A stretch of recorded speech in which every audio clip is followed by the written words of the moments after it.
Bienvenidos. Capítulo número 4. El cimiento firme de la palabra viva. Oremos.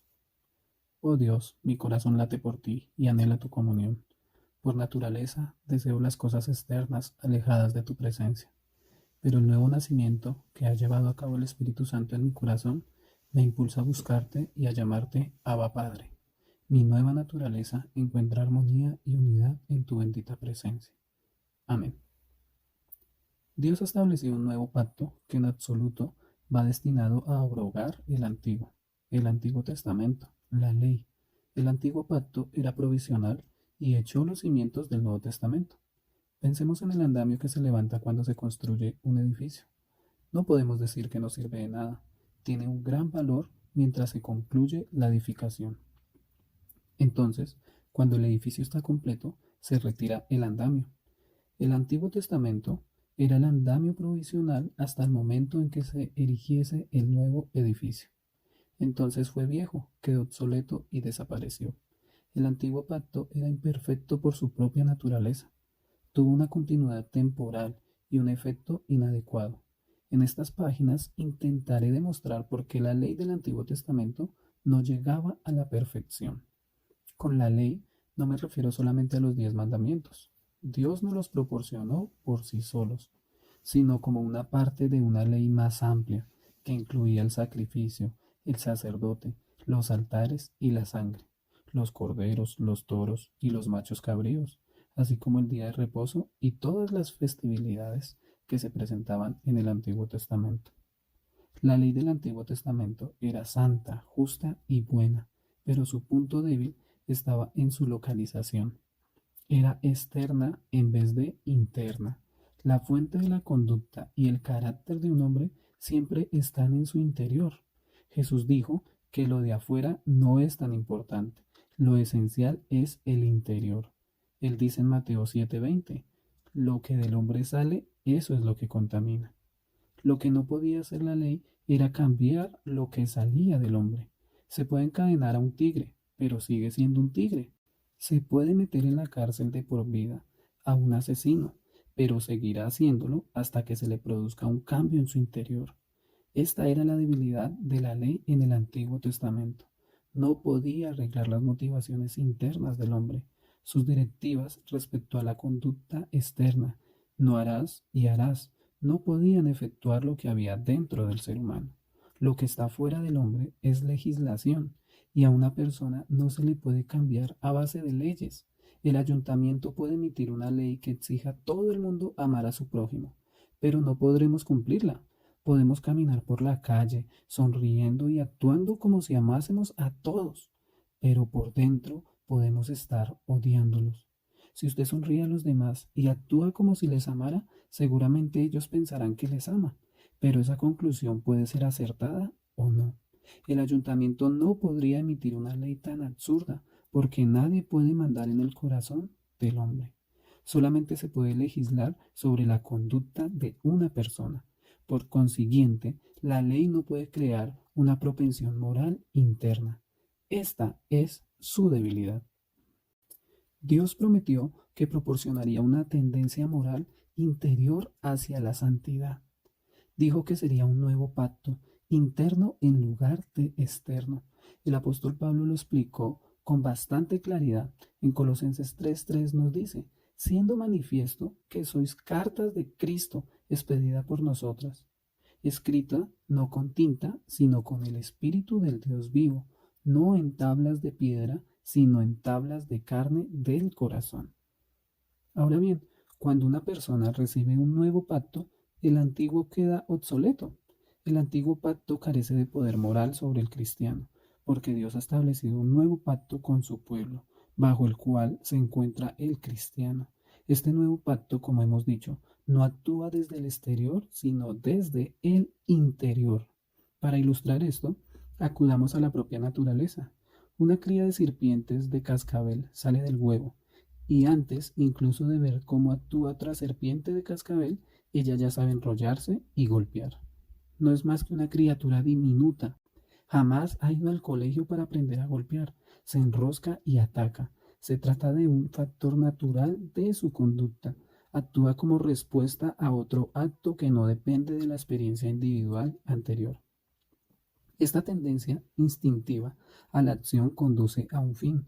Ese factor desconocido es lo que impulsa a todas las criaturas, tanto a los animales, aves, peces, gusanos y todos los demás. Ellos actúan como lo que son.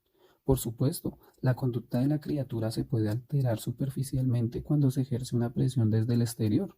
En el circo se puede enseñar a un chimpancé a que se ponga un babero y coma usando cuchillos y tenedores, pero seguirá siendo un chimpancé. Dentro de él nada ha cambiado. Sus adiestradores no han eliminado en ningún sentido ese factor desconocido que impulsa a cada ser vivo a actuar como lo que es. En cuanto esté a solas o se junte con otros chimpancés, actuará como chimpancé, precisamente porque es un chimpancé. Las fuerzas externas no han hecho más que presionarle e inducirle a que actúe como lo que no es. Creo que se puede enseñar a un pecador a actuar como un cristiano. Sí, lo bautizamos, lo confirmamos, le ofrecemos regularmente la cena del Señor y le damos instrucción ética, y al cabo de un tiempo empieza a actuar como cristiano, de la misma manera que un chimpancé actúa como un hombre. Sin embargo, él no es cristiano, porque carece de ese factor interior que le induce a avanzar hacia la justicia y a la verdadera santidad. Solamente se le ha enseñado desde fuera a comportarse como un cristiano. Hay un número increíblemente elevado de miembros de una iglesia que se encuadran en esta categoría de haber sido adiestrados para imitar a los cristianos. Leen el Sermón del Monte y saben cómo debería vivir un cristiano, pero en realidad no viven así. Pero se acercan todo lo que más pueden, tocan de oído y se aproximan bastante, lo suficiente para ser aceptados en la iglesia, asisten a los cultos, cantan y ofrendan, y los demás piensan que son cristianos.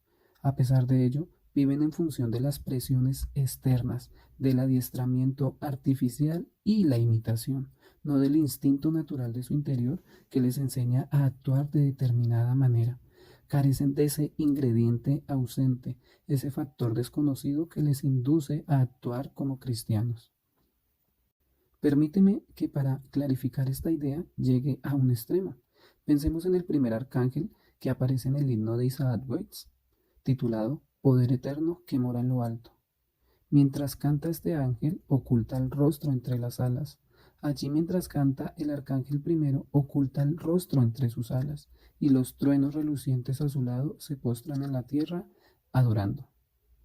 Frente a él tenemos a ese viejo diablo al que se le llama el dragón y Satanás. Los dos se encuentran tan alejados moralmente como pueda estarlo de una criatura a la otra. ¿Por qué actúa el primer arcángel como tal? Debido a este factor desconocido de su ser, se le impulsa a actuar como lo que es. Si quieres llamarlo voluntad, pues déjalo así. Cuando el arcángel actúa tal como él es, no se comporta así porque los otros se lo han enseñado a hacer. Actúa de adentro hacia afuera. Ese factor interno le induce a hacerlo y él no se resiste. Del mismo modo que el pollito no contiene el deseo de excavar sobre la tierra, escarba porque algo que lleva adentro le impulsa a hacerlo. El arcángel no se compara con nadie más, diciendo, de acuerdo, ahora debo actuar como un arcángel. Él actúa como un arcángel simplemente porque es un arcángel. La iglesia lleva mucho tiempo reflexionando la pregunta de si un pecador peca porque es pecador o es pecador porque peca. Por supuesto, ambas son verdades, pero correríamos en un círculo cerrado. Peca originalmente y primero porque es pecador. El pecador peca porque es pecador. Por consiguiente, corre en un círculo hasta que por la gracia de Dios escapa de ese círculo y ya no es pecador. Frente al arcángel tenemos al diablo. También él actúa conforme a quien es, que es lo único que puedo decir a su favor. Incluso cuando engaña, actúa como le dicta su naturaleza. Incluso cuando actúa como un diablo, actúa como lo que es, porque es diablo.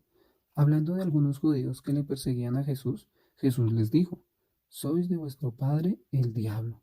La obra cumbre del Nuevo Testamento es plantar en el corazón del creyente un factor desconocido que le impulsa a creer con justicia, a actuar con justicia, Aquí estriba la diferencia entre las iglesias denominacionales y el verdadero cristianismo. Es la diferencia entre formar a una persona para que se comporte como un cristiano e invitarle a que ese deseo nazca de su interior. Y quizás tú dirás, ¿qué derecho tienes de cuestionar a los asistentes de una iglesia de esa manera tan tendenciosa? Yo no tengo derecho a nada en absoluto, solo tengo derecho a ir a la condenación, pero bajo la gracia de Dios y por la autoridad que me ha concedido el Señor Jesucristo, tenga esta comisión, trazar una línea entre aquel que sirve a Dios y aquel que no lo hace, y luego plantarme y decir en nombre del Señor que, a menos que un hombre nazca de nuevo, no puede entrar en el reino de Dios. El grado de formación y el acento religioso que pongamos, por grandes que sean, nunca servirán de nada. Lo único que impulsa la conducta santa es lo que el Espíritu Santo implanta en el corazón del hombre. Lo llamamos de diversas maneras: el nuevo nacimiento, la regeneración o la conversión. Tú te conviertes para ser regenerado. Eres regenerado porque antes que eso fuiste generado mal. Dios llama a la regeneración. Mi ley, Él dijo, por lo cual este es el pacto que haré con la casa de Israel. Después de aquellos días, dice el Señor, pondré mis leyes en la mente de ellos y sobre su corazón las escribiré, y seré a ellos por Dios, y ellos me serán a mí por pueblo. Por lo tanto, un cristiano es aquel que lleva escritas en el corazón las leyes de Dios como el centro de su motivación vital. Nada más es un cristiano. El resto es mentira. En la carta a los Hebreos encontramos esta afirmación sobre el modo en que funciona el nuevo pacto de Dios con su pueblo.